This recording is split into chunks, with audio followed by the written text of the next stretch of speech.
Living in Paris for the duration of the study abroad program left a lasting impression on the way that I have and will continue to think.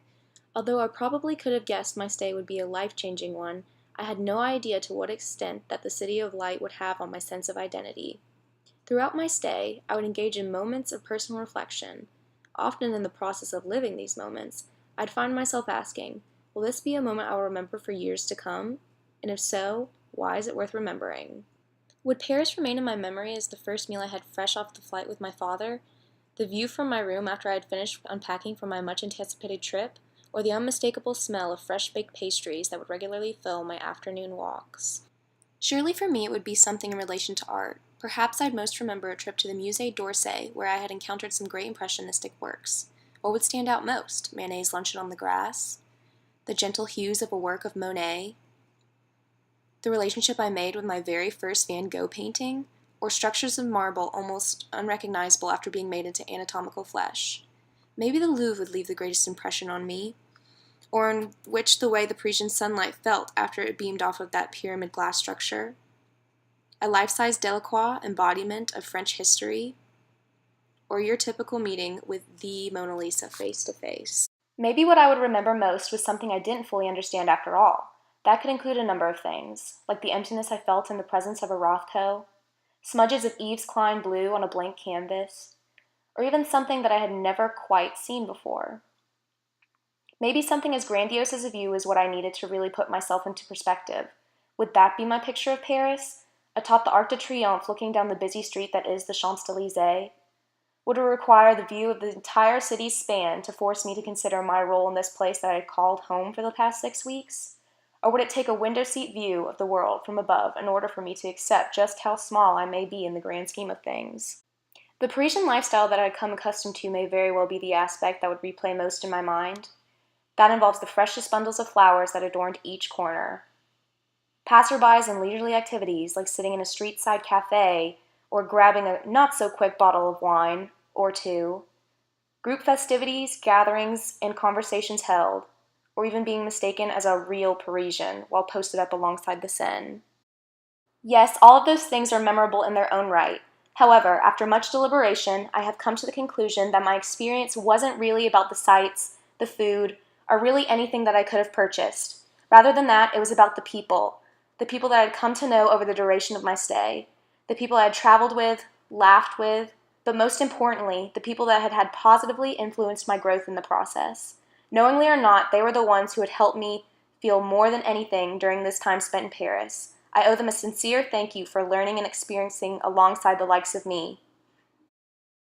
This is how I'd remember my Paris. I'm absolutely sure of it. In thinking of remembrance of my own experiences, I couldn't help but wonder, how do Parisians come to grip with their identity? How do they wish to be remembered? And through which mechanisms do they work to achieve the remembrance they have originally sought out for? Immediately, I think of the underground corridors of the catacombs and the way in which remembrance is treated here. It was amazing to me that even though it was a mass number of dead occupying a single space, that there was still an element of individualism to the placement of the bones. Both the individual and group identity of the dead had been made into a recognizable symbol of remembrance that we know and now call catacombs. I believe we create such symbols in an effort to show that we have changed as a people over time, and places such as these house a public memory that may also be used as a public teaching source.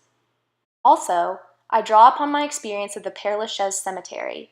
The sheer notoriety of the grave sites contributed to the magical element this place holds, even though we wouldn't be seeing any of these people in the actual flesh. I would outright ask, what did this person do, just to get a sense of how they had impacted life during their time on this earth? Some of the residents didn't even require this question, though. We stopped by the likes of Oscar Wilde, Gertrude Stein, Jim Morrison, and Chopin. In visiting them, I pondered for a moment. Why do we grieve? Why do we need to be connected to things of the past? Why do we commemorate? It is my thought that people as artists enrich our lives so much, and this is not necessarily an easy act to commit. Commemoration is a thank you of sorts on the behalf of the people still left on earth who have felt a lasting impact. Through tradition, you are engaging in dialogue with the dead, and these people that have passed may be seen as an outside force that can help you. Père Lachaise made me realize that the real connection is in remembering and thinking as those no longer with us, once in the process of tradition. In further pursuit of understanding remembrance and its symbols, I turned to our weekend excursion in Normandy. Here I was met with a bit of surprise, though. The beach of Normandy wasn't the dark, ominous setting I had been familiarized with in movie adaptations. On the contrary, it was a lush, scenic scape. Ironically, it was actually peaceful where there had once been battle. We visited 3 cemeteries that weekend. The first was the American.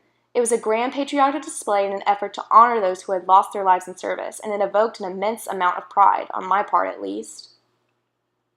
Then, with the British cemetery having a more subdued kept presence, there was individual, personalized messages inscribed on each tombstone, which had more of an emotional appeal. Lastly, we paid our respects to the German cemetery, which was by far the most subdued and grim out of the 3. It was this trip that made me realize that continuity and change are at odds here. Along with this comes a danger, as well. There's a danger of not remembering the past because it entails the possibility of repeating the same mistakes in the future. This is why public memoriam and dwelling on past incidents is such a key part of culture. As for me and how I hope to be remembered, I look back fondly on my time spent abroad and know that it was vital in this self-discovery of mine. Should I be remembered as a friend, calming force, and someone who is known for leaving people better than they had initially met them, I would be truly satisfied and of purpose. I thank the opportunity for such an experience alone for this realization.